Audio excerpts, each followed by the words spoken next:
Hello, you sentient ball of stardust.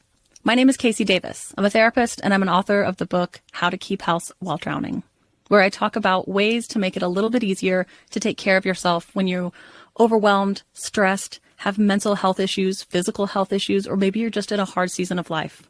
Maybe you're looking for a place that you can come and listen to some practical advice. This is a podcast for all of the self-help rejects.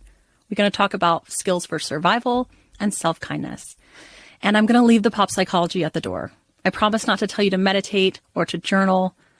We're just going to give you some really insightful conversations with hopefully some practical advice. So I don't believe you need to pick yourself up by the bootstraps.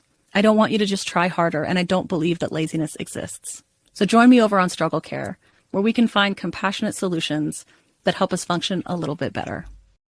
Are you struggling to conceive? You have options, and at Piedmont Reproductive Endocrinology Group, we'll make sure you have the guidance and support you need. PREG is known for individualized fertility care that's unique to every patient. We take the time to provide a reassuring and empowering experience because we believe that you deserve nothing less. Let us help you on your journey to parenthood. Visit us at pregonline.com to learn more. Get the guidance and support you need at Piedmont Reproductive Endocrinology Group. Stoveleg Media, igniting conversation. And it just so happens that that is today.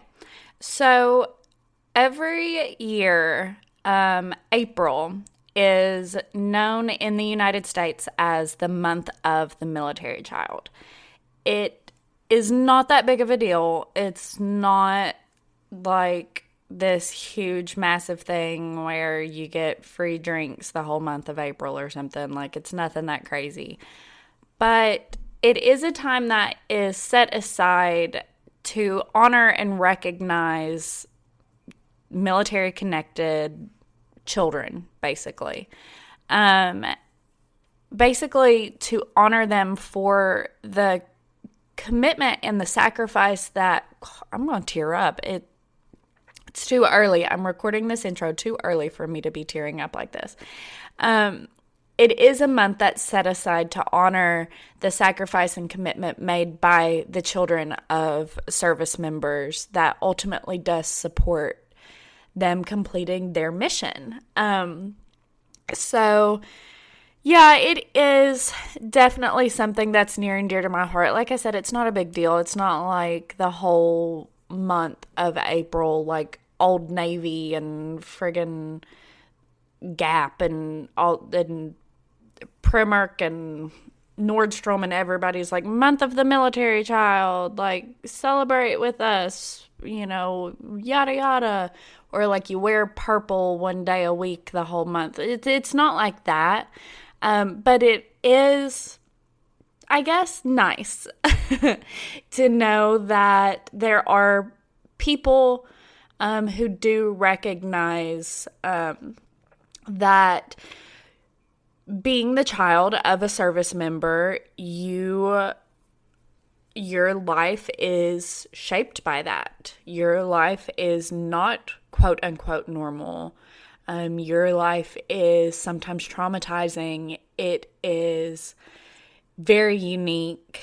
It might be constantly changing. It is very much based on necessity and resilience, and there's so much that goes on in the life of a military child that is just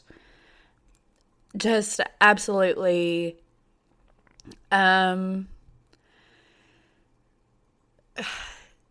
taken for granted in a way, because, and I'm not trying to play the victim here, and anyway, I'll get to the intro, but as a military child, I'm, again, not trying to play the victim. The things that I experienced and the sacrifice that I made was nothing compared to what my father and my friends' parents and my family friends, it was nothing compared to the things that they sacrificed when they actually, deployed, or when they chose to sacrifice their literal body and their time and potentially their life in service of protecting a way of life. But anyway, it's just nice to know that the sacrifices and the things that we went through as military children are recognized. So that's my tangent. So when my friend Liam was here a month ago, back in March, he and I recorded 2 episodes together, and this is one. You've heard the first one already, where we talk about similarities and differences between the UK and the US. If you've not heard it, go listen to it because it's a ton of fun. But this episode, both of us being military children and that being how we came together, we talk about our perspectives on being military children. And then it's also really unique because him being a child of the British Royal Navy and me being a child of the United States Army, our perspective, we have a lot of similarities, but also some really interesting differences. So can't wait for you to listen to this episode. Hopefully you enjoy. Hopefully it gives you something to think about, and hopefully you'll be back. Here's Liam.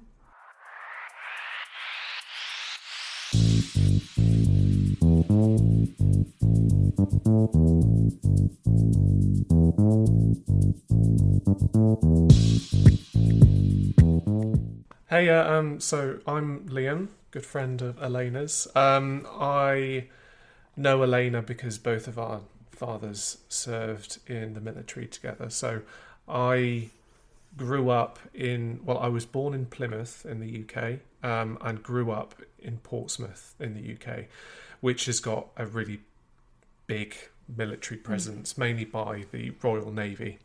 So we moved around as kids, but we settled in Portsmouth because once me and all of my sisters reached school age, Mum and Dad wanted to settle in one place so that we could stick to one place and actually make friends and stay there.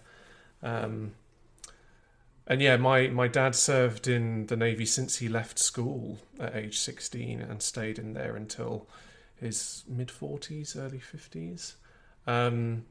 He left the Navy when he came back from Iraq, but still worked within a military kind of background, but for a third-party contractor. But he's now, thankfully, he's retired and enjoying retirement. So, yes, that's me. That's you. And then is Plymouth a military town? Or... It does have a military presence, but not as much as Portsmouth. Okay, I was just wondering. I didn't know. I was born at Fort Bragg, technically in Fayetteville, North Carolina, but while my dad was stationed at Fort Bragg. And then he really didn't want to raise a child completely isolated from family. So he and my mom came back to Kentucky, and so that way, they could have help and have a support system and all of that, which I'm glad they did. Life would have been much more different if they hadn't. Yeah. Yeah, like not moving around for you and your sisters, I'm sure was pivotal in becoming who you are. Yeah, exactly. My oldest sister was born when both of my parents were living in Scotland. Oh, yeah. So early in my parents' relationship. So they met in Portland, which is another has a military presence. Again, smaller than Portsmouth, but my mum and dad met whilst my dad was in port when he was a submariner. That's so cute. And they met in a bar that was frequented by sailors. Go Carol. I know. She's a little cougar. She is a little cougar. Karen is too. Yes, yeah. But yeah, when my oldest sister was born, my parents lived up in Scotland in Helensburgh, which again, there are quite a few cities in the UK and some towns that have a disproportionate military presence. But that's the thing, you would often move around because, it in the military, you have to go where the job takes you. Yeah. So my older sister was born, and then within a couple of years, they moved down to Plymouth, which was where my other older sister was born, and myself and my younger sister. But Okay. yeah, once we reached, we were pretty much at school age. So I was, it was 91, so I was 5 years old, Yeah. and my little sister was 3. But yeah, we settled in Portsmouth. So at that point, we would stay in Portsmouth, but my dad would go away Yeah. and work away for long periods of time. So there were long stretches of time, anything from 6 months to 2 years at a time, where we just dad wasn't around. Yeah. It's funny that your dad did that, because my dad, did the same and still does sometimes, where he moves where the job takes him, so that way my mom and I could have a stable life. So for like 2 or 3 years, he lived on base at Fort Knox, and we saw him on weekends, you know, or he lived in Saudi Arabia for almost a year, which wasn't technically, it wasn't technically a deployment. It was a job he took that was there, so it's interesting that they both did that because of who they are. Our dads are very similar people, and it's really funny. So like Liam said, our dads met when they were in Iraq together, and they fell in love basically, and had this bromance. And Liam's dad told me, he said, I feel like your dad and I were brothers separated at birth. Which is just precious, the most precious thing in the whole entire world. And Liam's dad has a little scrapbook of their time in Iraq together, and it's all pictures of the two of them. It's so cute. Yeah, when you came to visit and I took you down to Portsmouth, he showed us a load of them, and He it was did. so cute. Oh my gosh, they're precious.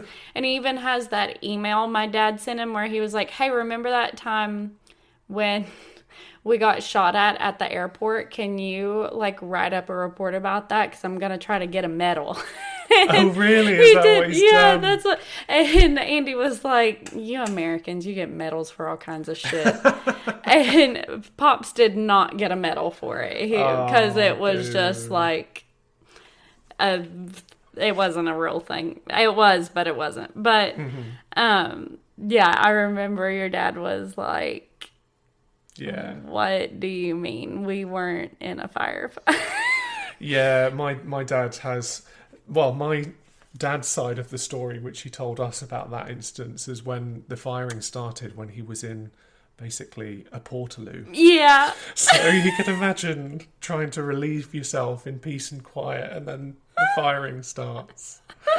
I did hear that version too, which of course my dad thought was hilarious. He was like, he was in the porta potty, and the firing starts, and here he comes running and yelling, and anyway, oh gosh, so fun times in Iraq.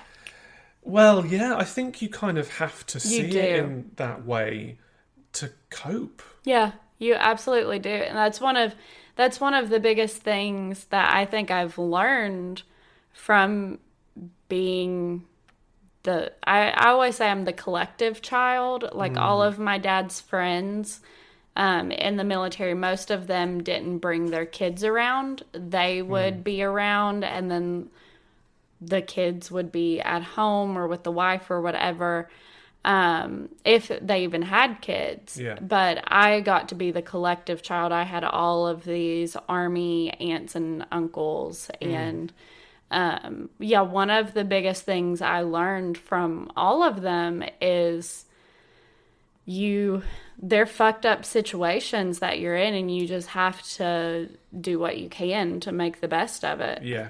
Yeah, and to have fun in spite of where you are, because otherwise you kind of start to lose your humanity.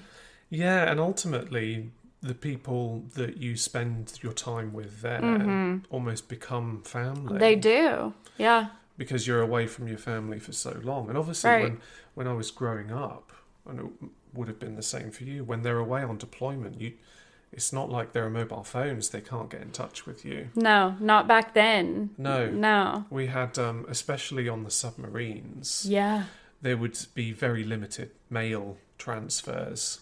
Yeah. So I remember there would be, if my dad was away for a year and a half, we would get the chance to send like 1 or maybe 2 letters. Oh, wow. And expect 1 or 2 back. Yeah. And that's it. Yeah. Kind of undersea for long periods of time. Right.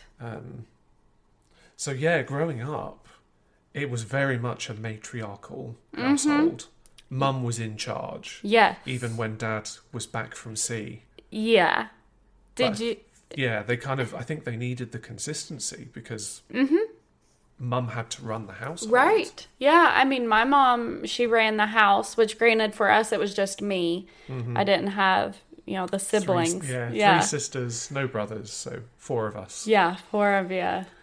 Oh, yeah. Thankfully, it was just the 2 of us. But then that's one of the reasons she and I have this weird relationship where we're like very close friends. But then also sometimes like it feels like she's my sister and we're about to rip each other's hair out. Like it doesn't feel a lot of the time like she's my mom, just because we had this weird relationship where it was just the 2 of us. Yeah. So often. And then that's another reason why she thinks that my dad is my favorite parent, because when he was home, it was extra special time. And then when it was me and her, it was just always like that, So, but then my dad thinks that she's the favorite parent because she and I are closer in some ways. Yeah. That's interesting. It is really interesting just how it's affected the dynamics of our relationships and their perception of my relationship with the other parent. Yeah. No, that is interesting. Yeah. I mean, I certainly, when I was growing up, not having a male role model, because it was a house full of women, ultimately. So 3 sisters, no brothers, and my mum most of the time. Obviously, Dad was around when he could be around. But yes, I grew up with the dynamic of being surrounded by women is interesting. Yeah. But I guess every family's different in their own way, isn't it? It is, yeah. Indeed it is. And although one thing that was quite interesting, and the difference between the 2 of us is, so when I was growing up, we didn't live on base, but in the UK they have these, they call them Navy Marine Quarters, which are basically small estates. They're not within a base, so people can go in and out. There's not like security, but they're housing estates that are specifically for military families. So growing up, I grew up on a street that was full of families where, well, it was the husband that was away most of the time, but they always had kids. Yeah. So there were lots of kids on our street, and it was very safe. Everyone knew everyone else because, all of the women that were mothers were sharing in that experience ultimately, but able to support each other in that we'd often have sleepovers around each other's places. So that was nice. And I think that gave me something that I know that a lot of other kids that are not from military backgrounds don't necessarily have. Yeah, the sense of community that comes with being a military family, if you kind of allow it. Like, some people I think don't want to be a part of that community, and we definitely saw that with some families coming and going relatively quickly if they didn't settle in. But I mean, like I said, I have aunts and uncles from the Army that I care about more than some like blood relatives, absolutely. and I get that. them and their families, like, they're more important to me. They have brought more value to my life. They're more, they've been there for us when we've needed them more so than others, that kind of thing. So yeah, it's that community is very unique. And I think it really affects how you grow up. Especially, I didn't have, because we lived out hours away from any base or anything, and in the country, so I didn't even have like the kids who lived in town that lived down the street to meet up with. But I remember that there were only like 3 kids in my grade at school in my class who were military children. Yeah. And so we were like, especially when our dads were, because there were all 3 of our dads deployed. And especially if they were kind of all gone around the same time or something, we were like special almost. Like it was like a little bit of a show for the other kids. Like they were so interested in what our dads were doing and what we were going through and all of that. And the teachers did try to be like extra nice or whatever because, it's a hard time. But yeah, it's really interesting how not being in a super military area kind of makes you a little bit of an other, but not necessarily in a bad way. Yeah, it definitely depends. I mean, one of my close friends, she is from a military family, and her dad was a medic in the army for a long period of time, but she grew up on base. Yeah. And when I say on base, not one specific, she moved around a lot. Yeah. And she said that was really difficult growing up because she never really made friends for any long extended period of time. Right. And of course, again, going back, this is the time before smartphones and the pre-internet. Yeah. You wouldn't be able to stay in communication with a lot of people. No. So that she said it was tough for her growing up, definitely. Yeah. I mean, I can't imagine. I don't know. I am glad that my parents made that sacrifice of like being together as a family always so that I could have stable like a stable family and friend and living situation and all of that. Yeah, because I can't imagine what that would have been like. I was already an awkward little kid. I was a shy and awkward kid. I don't want to know what I would have been like otherwise. Yeah. Yeah, definitely. Just for me. And also it was really interesting that I think you and I are very fortunate in that both of our parents' marriages are very strong. Yeah.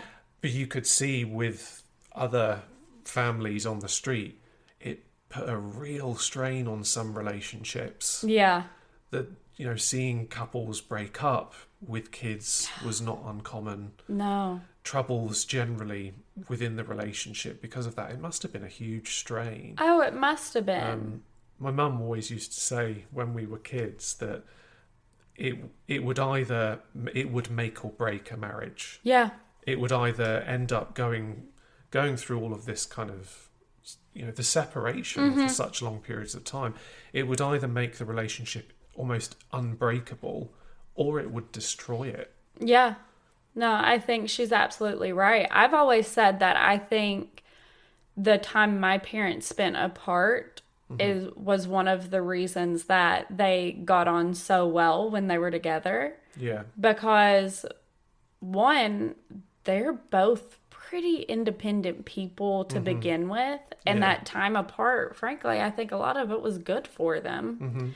They had to learn to be their own people no matter what. Like, how a lot of the time in a marriage, people kind of like merge into becoming the same person? Yeah. Yeah. They never did that. You have to be independent. Self-sufficient. Yeah. Otherwise, you will fall apart. Yeah. and then I think that the time that they get together now is that much more precious because Exactly. of what they've spent apart. Definitely, 100%. Yeah. Yeah, it's so interesting. I think it is awesome now.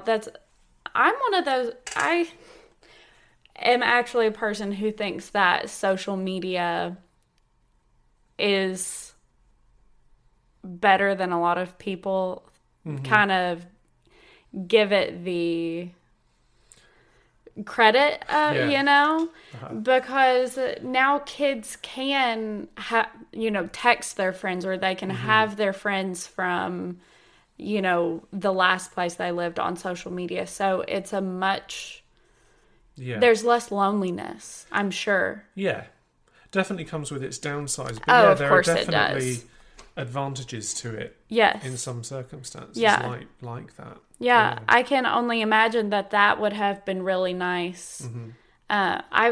This is like not quite the same, but when our dads were together, they were with tons of mariners and sailors from all kinds of different countries. And there was one that it was an Irish guy, I want to say. I have no memory of who he was.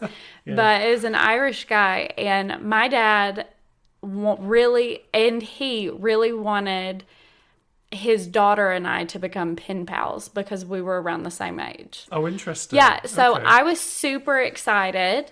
I was, in a way, I was also like, oh, that's weird. Like, I don't, like, I don't know this girl. I don't want her to think I'm a weirdo and, so anyway. So I think we wrote emails. I think that's how we did it. We were email pen pals. I wrote her one. She wrote me one. I wrote her back. Ghosted. Oh, no. My first ghosting was at 8 years old. Oh, no. And I just think if it had been now and our dads were trying to do that, could have followed each other on Instagram, and maybe we could have been organic friends. Yeah. Friends. Good Lord. What was that word? Could have been organic friends. Organic friend. Yeah. I know what you mean. Yeah. And that would have been less socially stressful too, Yeah, I get that. Yeah. I mean, that's why the Marie Quarters was such a good thing. For sure. Particularly the families that stuck there for quite a long period of time. So we stayed in the same house from 91 until about 2001, which is when my parents then moved out and bought their own house. Yeah. There were a few other families that stuck around the whole time, but they were like solid friends because love that they were always there. We were always there. Right. But there was a lot of transient families that came and went very quickly. But there were always kids around. Right. But you almost knew when a family moved away, you'd never hear from them again. Mm-hmm. You just wouldn't. And that's sad. Yeah. Like, that's so sad. But it's something, you just kind of... Got used to. Yeah. Yeah. Do you think... I mean, I really don't know. Do you think that for you ever affected, like, your view on the world? Like, did it ever make you feel kind of jaded? Have you ever felt like, well, I'll never hear from that person again and that's okay? You know what I'm saying? Yeah. Did that affect, like, how you see things? It certainly, from my experience, it kind of taught me a lesson that relationships and such, like friendships, were transient. Yeah. For the large part. Yeah. There would be a precious few which would stick around. Yeah. But kind of accepting, like, you can get to know people, spend time with them, but they're not necessarily going to be in your life forever.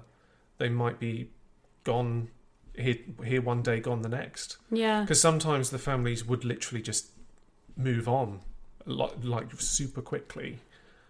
That's wild. So you just kind of got used to that reality, Yeah. it must have been incredibly hard for those children that were in families that were so transient and moved I'm around a lot. sure. It must have been quite a tough decision for my parents to make, that they would decide to stick in one place. Yeah. Even with my dad moving around Yeah. so much. That must have been so hard for kids that were moving around so quickly, because they would have just not been able to form proper relationships, proper friendships in that sense. No, they absolutely wouldn't have. And then if they ever did form one, then they could just be gone. Could just be gone. At the snap of a finger. That breaks my heart for them, really. It does. Yeah. Yeah, for those it must have been tough. Yeah. But fortunately, we stuck there for quite a Right. long period. Yeah. And the friends that stuck around for as long as we did became very good friends. Right. But still, ultimately, you know that the friendships might not last forever. Yeah. Yeah. It is interesting that. Yeah. And maybe it's almost a defense against abandonment. Yeah. I was actually gonna point that out, that it is like you have spent your life basically preparing yourself for the fact that you might get abandoned, and like you have to tell yourself it's okay. Yeah. I don't know. That's just life. Yeah. Yeah. And it might come across as a bit jaded, but it's certainly in relationships, like romantic relationships, often people can be quite surprised that when they move on, or when they say that it's not working out, I'd be, okay, Yeah. that's fair. And sometimes I think they would expect more of a reaction, but man, I'm used to that. Yeah. Or you protect yourself against it. Right. Yeah, you do. You protect yourself. You're used to it, whichever one it is. It's kind of like I've told Adam before, like I love being with him. I love hanging out most of the time. He's on my nerves today. But I love I love hanging out with him and spending time with him. But I really don't mind when we spend time apart. And also, and he is like pretty understanding of this. I've told him, like, if something were to happen and we were to break up, like, I wouldn't die. Yeah. I would be fine. I know how to... Yeah. I know how to live and be my own person without a partner there. I've seen my parents do it, even though they weren't broken up, but they were physically separate and sometimes not able to communicate regularly. Like, I've seen my parents do it. I know it can be done, and it's okay. Yeah, it's like when you do have that separation with friendships or romantic partnerships. Yeah. When there can be distance between you for a period of time, and when they might be, well, I miss you so much, I wish we could be together. So, yeah, me too, but we're apart right now. So Yeah. And it doesn't faze you. You don't pine after someone, because you know that, if they come back, they'll come back. If they don't, that's life. Right. I have to say, I have always rather had that, where I don't typically pine after somebody. I don't typically say, like, oh my goodness, I can't wait to be, like, every Obviously once in a you while. do. Yeah, Miss them, and every once in a while, you feel that, you, like, really feel that, or like, yeah, you do miss them, like, I miss Allison and Taylor. I miss you when we're not together. I'm like various friends. I miss them, but I'm not. Most of the time, I'm not laying on the couch saying, like, "Oh, I wish I were there." Because life, you have to get on with life. Yeah. Don't you? Yeah, you really do. You have to just get on and do your own thing, like you said. And I wonder if the way we experienced it and the way we have grown positively, mostly, I think, in this, if that has affected, and I know that us seeing our parents and how they've dealt with things, that has affected how we view mental health and its importance and how we approach things in that way. Yeah. Interesting question. Right? Yeah. I mean, I know that us seeing our parents has affected our views on mental health because we've talked about that. But I do, like mixing in the how we grew up somehow and we ended up okay through it all. Yeah. If like that has brought us to the point, or how that has brought us to the point of having really strong understandings of the importance of mental health and where ours is at any given point in time. Yeah, so I think the distinction is it's important to distinguish between, we're not saying we've got strong mental health. Right. I think because we don't. Average at best. But probably recognizing it and also talking about it. Yeah. Maybe. Yeah. You'd have to, because I mean, my mum and dad have always been very open about talking about your feelings, what you're going through. Yeah. It's okay to not be okay is a really important thing. If you're missing them and you're grieving, or if you're having a tough time, talking about it. Yeah. Rather than keeping it bottled up. Yeah. My parents are very open about talking, me and all of my sisters, we do open up with about things, about tough things, definitely. Right. And I think that's probably a positive influence that my parents have had on all of us. For sure. Certainly now as we've gotten older, I think there's also probably an expectation, or the expectation to kind of have a typical nuclear family upbringing also isn't as expected. That's true. Yeah. And kind of understanding that relationships can be hard and require work from both parties. That's been instilled in us. Yeah. I think. Yeah, that's interesting that you say that, because there were always people at church, people, at school or whatever, that I know they felt bad for me that my dad wasn't always there. And I'm like, why? Yeah. It's his job. Yes. But like we've said, that's also kind of the stone cold bitch version of Elena, where I'm just like, but that's just the way it is. Like, I don't have any emotions to spend on that, because what are they going to do? And with that, it's actually really interesting that your parents were very, it's okay not to be okay, because it's not that mine weren't. Yeah. But for whatever reason, I had this idea that I needed to be strong, that I needed to not show emotions, that I needed to. The first time my dad deployed, I cried one time, and it was the day we dropped him off at the airport. Yeah, there was definitely that, beautiful word, stone cold bitch. there was a certain, a real strength in our family in that we just got on with things. Yeah. It's like, because you have to. You might be upset, but ultimately, you have to get on with things. Yeah, you do. And I would imagine that people might view me and all of my sisters as stone cold bitches in the same kind of sense. Probably. Yeah, probably.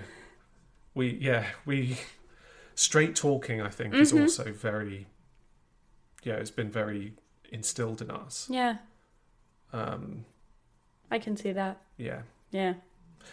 Almost stoicism. It is. You kind of have to. Yeah. By all means, you can feel sad and upset. But don't let that control you. Yeah. Yes.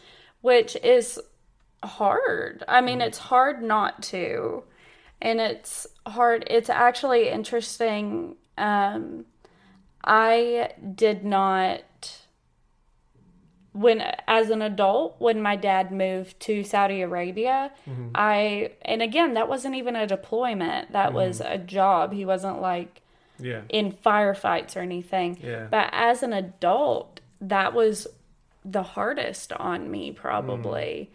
Because I did miss him a lot more that time around. Even though I wasn't living at home, I just I felt his absence more so for whatever reason. But I think it's also because I was already struggling with my mental health at that time. Yeah. And so that on top kind of added another little layer of some things that were just, it was just, one more straw on the camel's back. Yeah. Let's see how many it takes to break it. It's never really just one thing, is it? No, it never is. It never is. And it wasn't just one thing that broke it for me. Yeah. It wasn't just one thing that sent me into a meltdown. It was a load of things, and just one thing had to happen to send me into the spiral. Yeah. And it's, Yeah. but something you would have probably dealt with under other circumstances without any issue at all. Exactly. But it's just another one of those things. Exactly. Yeah. Added on there. Exactly. And I do remember when I got Winnie and I was telling my dad about having anxiety and all of that. That's not something he really talks about with himself. Is having anything going on. Although he is a big party pooper. He always thinks that the worst thing is going to happen. He's oh my God, my dad is the same. Of course he is. Yeah. He always thinks, that's exactly the noise he makes too, by the way. That is a perfect impression. He goes, well, probably the world's going to end next week. But maybe not, but probably. Yeah. And I'm like, can you be a little cheerful? Just a little bit more positive. Yeah. You have a little hope in your body. But yeah, anyway, he doesn't think that he's that way. You are, Pops, you are. Yeah. He doesn't think that he is. But then when I told him about my anxiety and how I was having panic attacks and stuff like that, he was very open to listening to it and to learning more and to trying to help. Yeah, same with my dad. Very kind of open-minded, easy to talk to. He does sometimes say the odd thing, which he's obviously only trying to help. Yes. It comes from a good place. Yeah. Yeah.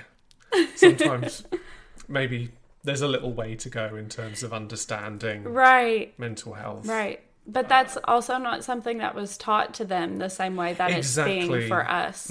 Yeah, there's definitely a huge difference generationally in talking about mental health. Yeah. I think.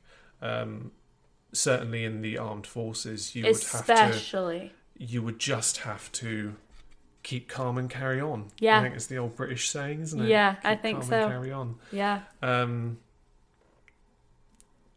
If you're able to keep calm and carry on, there is no problem. Right. That's almost the implication of it. That's not always true. No. But yeah, that stoicism sometimes isn't helpful. No. And the stigma around it has really damaged any possibility of it becoming normalized in the military. Because if you admit to having PTSD, for example, your career's over. Yeah. That's it. Absolutely. Yeah. So it's really sucks for them and for, everybody in the military that they can't get the help or be the authentic version of themselves to ask for help. Yeah. You know what I'm saying? Yeah, probably what they had to basically figure out their own coping mechanisms on their own. Exactly. And that's for some people it's not good things. For our dads, working out is one of their coping mechanisms. Yeah. Yeah. Yes. Yeah, it's really interesting, but I think that it helps us see where we can be better. Not necessarily be better, but be better. Like how we can go about things better than they were able to. Yeah, and talking about it. Yes, talking about it is one of the most important parts. That's Adam coming home. Yeah. And little Winnie's tail is going crazy. I heard a little click, clack, click, clack. A little bum shaking. Your wiggles. Hey, we're recording a podcast episode. Don't scream. Okay.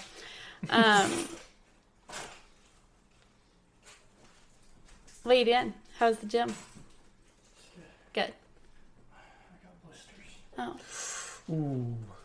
On your feet? Sunburn. Oh. Oh. It's just where my skin is melted together. Oh. My sweat's pulling up. Ouch. It don't hurt. Is there anything else you wanted to say? No, I think. Okay. Yeah. Yeah. Cool. Is there cool. anything that you wanted to ask? I don't think so. I think we pretty much covered it. In short, I think it created an interesting childhood, Yes, it absolutely did. but growing up within it, it's just normal. You Yeah. just get on with it. Yeah, it was normal. You just get on with it. It's just, that's just how your life is. And you don't know any better. You don't know any different. Yeah. But I think it made us, they always say kids are resilient and kids shouldn't have to be resilient. But I think it did help make us, make the two of us at least resilient adults. Yes. And it really affected how we go about our lives and see the world. And luckily for us, it was in a very positive way. Yes. I think it was, we've been made very realistic, but very positive people. Mm-hmm. Yeah.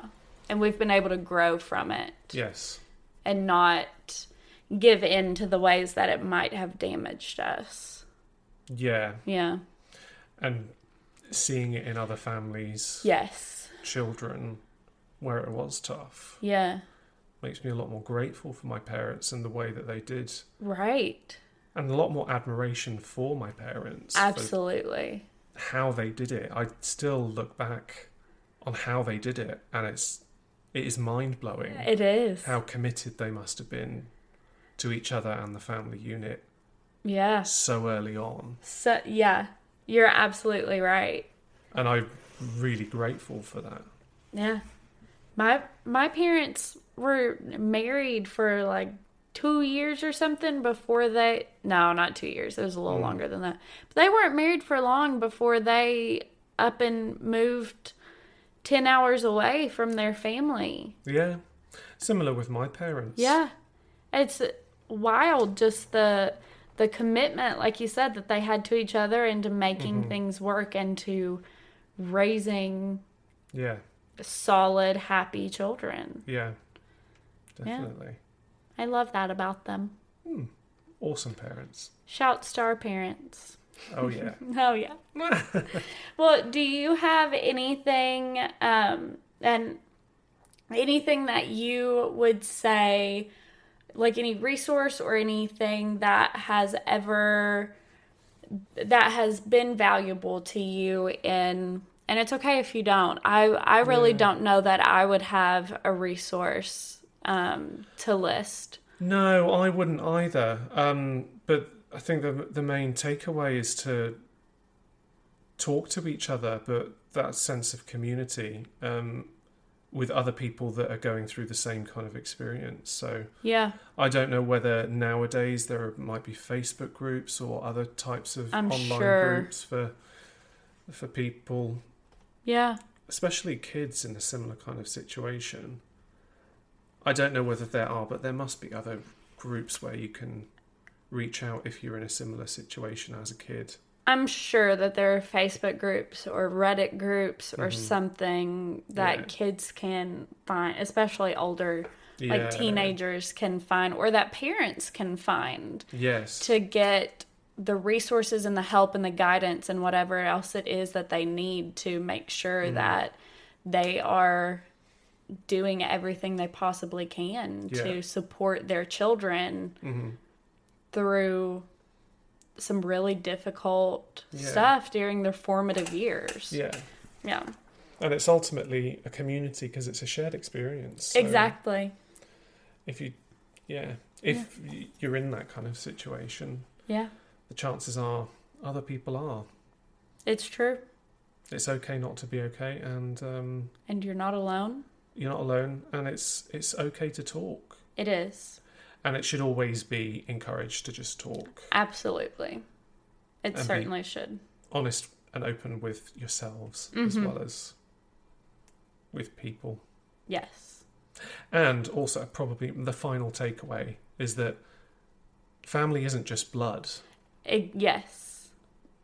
Family is who you make it, and sometimes that's through a trauma bond. Sometimes it's through Shared experience. the community that you're forced to find, whatever it is. But yeah, family is not even, it doesn't have to be blood at all. Yeah. It can be. You get to choose your family. Yes. Yeah. That's my final That's word. that. Yeah. And we're done. Do you want anybody to follow you on Instagram? It's okay if you don't. Oh yeah, I don't mind anyone. Yeah. Anyone can follow me on Instagram and send me a note. Okay, cool. What's your Instagram? Liam _ Fearnley. I know Liam _ Fearnley was taken, so That's wild. I just added another underscore. And so follow Liam if you'd like, if you liked what he had to say in this episode. And of course, follow the podcast at I've Been Thinking Pod to keep up to date. Check out the Patreon, patreon.com/ I've Been Thinking Pod.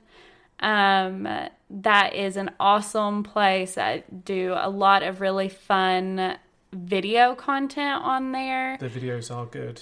Thank you. I'll give a credit for that. Thank you very much. I am still learning, but I am doing what I can and having a lot of fun with it. And then also check out the blog, I'veBeenThinkingPod.com/ blog. And you can find Liam's Instagram on there, and then also tons of other blog posts, various other content that I create. You'll find on there. I'm always commenting as well, aren't I? Yes. If Liam, I've got something to say, I'll say it. he is one of the best, most active members of the I've Been Thinking community, and I love that about him. Well, guys, thank you so much for listening, and I will talk at y'all next time. Bye.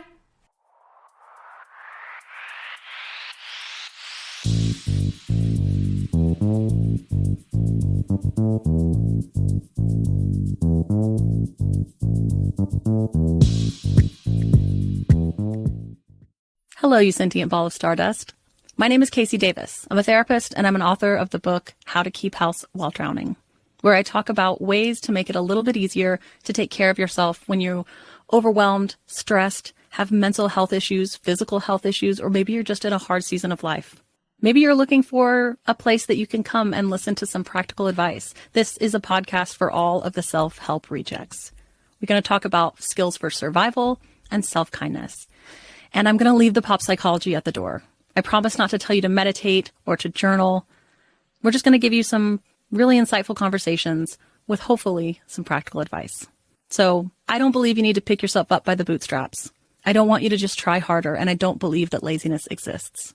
So join me over on Struggle Care, where we can find compassionate solutions that help us function a little bit better. Are you struggling to conceive? You have options, and at Piedmont Reproductive Endocrinology Group, we'll make sure you have the guidance and support you need. PREG is known for individualized fertility care that's unique to every patient. We take the time to provide a reassuring and empowering experience because we believe that you deserve nothing less. Let us help you on your journey to parenthood. Visit us at pregonline.com to learn more. Get the guidance and support you need at Piedmont Reproductive Endocrinology Group.